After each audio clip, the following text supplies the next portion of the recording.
I want to remind you of what you have experienced here these last 5 days. I was standing back there with John's staff, and I was looking at this panel, and I said, how much you think these guys are worth, and what, can we put a price tag on their presence here? And you said this yourself when I said I didn't make but $50,000 a year for 8 years as mayor and didn't get no retirement. You said, damn. Now, one of the things I did, he was president of the Mayor's Youth Council when he was 15 years old. And, so I've known him a long time, and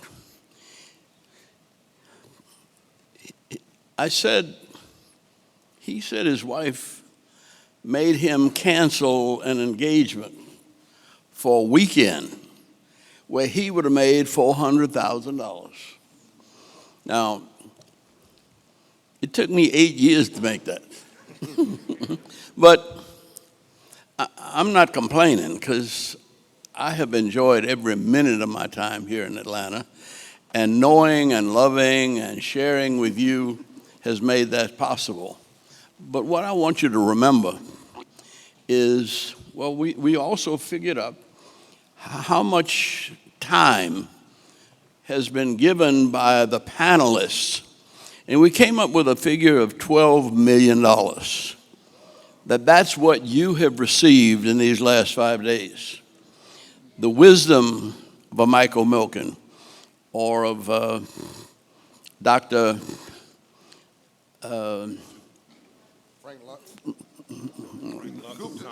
No, I'm talking about the president of Morehouse Medical School. No, Morehouse Medical School. Valerie Montgomery Rice, a young lady from Macon who went to Georgia Tech and Harvard and came back to be president of Morehouse Medical School for the last 50 years. I mean, not for 50 years, but it's 50 years old. And you heard what they're doing in health, that the experience that you have had here is well worth a college degree. And I hope you've been taking notes. I don't know whether it's legal to record, but when you get out of here, write down some things that you picked up from some of the heroes and sheroes that have shared their souls with us and have made this week possible. Now, when I talk with John, I had a headache in Houston, but I don't know how many years ago, and I was looking for somebody to get me an aspirin. 25 years ago? Yeah, at least maybe 30. And he was a little raggedy boy running around, but he knew a lady who had a Mercedes. And he went and got a key. Let me use your key for a little while. And he came and took me to get an aspirin. That's how we started out. And I said to him, there's so many things going on in Atlanta, that you need to be there. But there are too many things going on in Los Angeles. And it'll take you too long to get a footing in Atlanta, but in Los Angeles. But if you come to Atlanta, we need your kind of leadership. And I don't know that I know anybody that has learned to love and to contribute to this community with as many diverse and wonderful people of all ages, races, creeds, and colors as John Bryant has done for the United States of America. And he's a new kind of leader.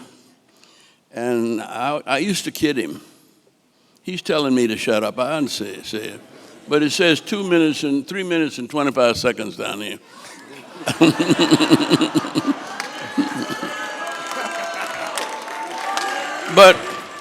I want to go back and remind him where he came from. The chutzpah, the balls, the brains, the brazenness, the cockiness, all of the things that make him a good brother. I think he owes a hell of a lot of that to being put in the middle of Don Cornelius' Soul Train. And I don't know how many months or years he was on that show, but it brings out things from the very depth of you to have to go down a Soul Train line on national television every day. See, and whatever that is, he got it. And he brought it to us, and he shared it with all of the rest of us.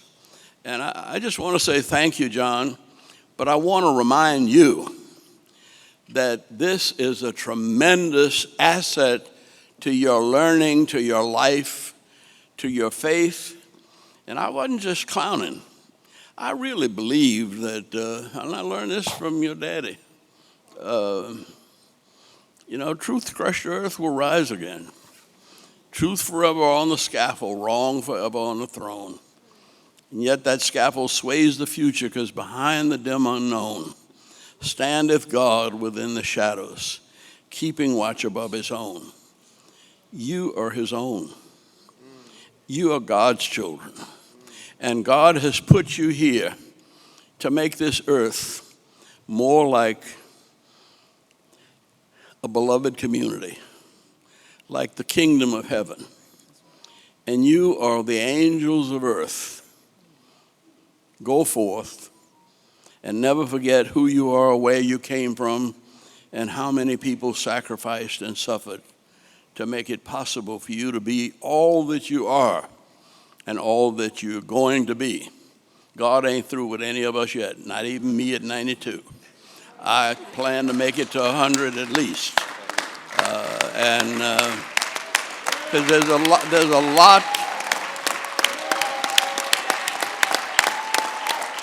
a lot that we've got to do yet. We are just beginning. God has blessed us. Go forth and pass around God's blessings.